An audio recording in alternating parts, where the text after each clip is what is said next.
জানাজার নামাজের পরে হাত তুলে দোয়া করা জায়েজ কি? জানাজার নামাজের পরে হাত তুলে দোয়া করা মুস্তাহাব। বাপের বেটা হইলে জানাজার পরে রাসূল দোয়া করছেন এমন একটা হাদিস দেখাও।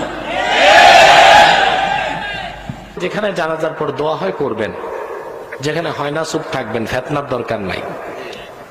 কিন্তু কোন মৌলী সাহেব যদি চ্যালেঞ্জ করে না জানাজার পর দাফনার আগে দোয়া চলবে না, এটা হারাম, এইটা আমি মানবো না। এখন দাফনের আগে দোয়া করণ চাইতো না, মৌলবী শুধু একটা দলিল দাও।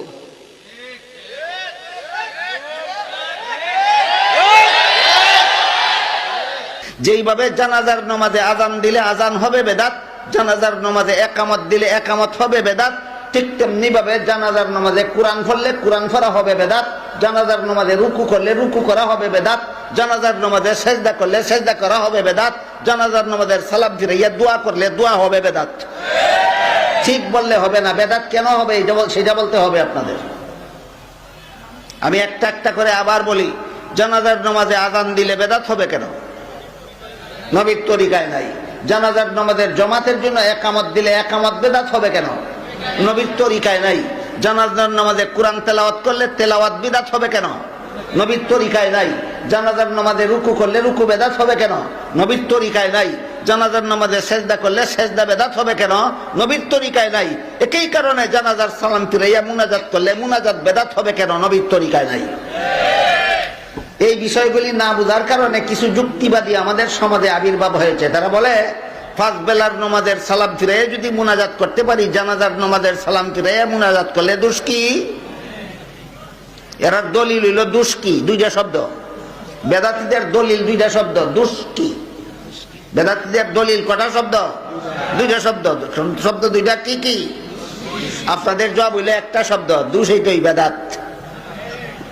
এরা দলিল হইল দুই শব্দ আর আপনাদের জবাব হইল এক শব্দ। কথা বুঝলেন কি? তাহলে বুঝে থাকলে আবার আমি জিজ্ঞাসা করি আপনাদেরকে, জানাজার নামাজের জমাতের জন্য আজান দিলে দোষ কি? একামত দিলে দোষ কি? কোরআন পড়লে দোষ কি? রুকু করলে দোষ কি? সেজদা করলে দোষ কি? সালাম ফিরাইয়া দোয়া করলে দোষ কি? আজান দিলে যেই দোষ, একামত দিলে যেই দোষ, কোরআন পড়লে যেই দোষ, রুকু করলে যেই দোষ, সেজদা করলে যেই দোষ, দোয়া করলে সেই দোষ। কথা পরিষ্কার হইল? ঠিক তেমনি ভাবে আজান শেষ করার পরে দুরূদ শরীফ পড়া সুন্নত। দুরূদ শরীফ পড়ার পরে আজানের দোয়া পড়া সুন্নত। এখানে সুন্নত 3 নম্বর অর্থে। কত নম্বর অর্থে? 3 নম্বর অর্থে। আজান শুরু করার আগে দোয়া সুন্নত নয়, করলে দোষ কি? বুঝতে পারলেন কেন বেদাত? আজান শেষে দুরূদ শরীফ পড়া সুন্নত, আজান শুরু করার আগে দুরূদ শরীফ পড়া বেদাত কেন? এটা বোঝার জন্য এই দুরূদ নামাজে একটু ফিট করে দেখি, তে সহজে বুঝে আসবে। বলুন তো, নামাজ শেষে সালাম ফিরাবার আগে দুরূদ শরীফ পড়া সুন্নত কিনা? তাইলে হাদিস শরীফে তো রাসূল বলেছেন, যে ব্যক্তি আমার প্রতি একবার দুরূদ শরীফ পড়বে তার প্রতি আল্লাহ 10 বার রহমত নাযিল করবেন, তার 10টা গুনাহ মাফ করে দেবেন, তার 10টা মর্যাদা বাড়িয়ে দেবেন। দুরূদ শরীফের হকিকত এটা স্বয়ং সম্পূর্ণ একটা বিষয়। এটা অন্তত 1.5 ঘন্টা আলোচনা করলে আমি আপনাদেরকে বুঝাতে পারবো দুরূদ শরীফের হাকিকত।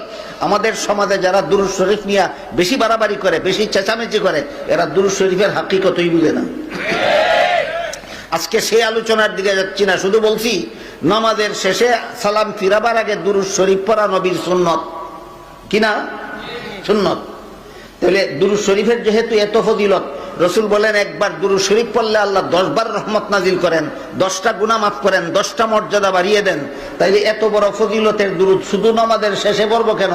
নিয়ত বান্দার পরে সুবহানাকা পড়ার আগে একবার দুরূদ শরীফ পড়লে দোষ কি? বেদাত। নামাজের শুরুতে দুরূদ শরীফ পড়লে দোষ কি?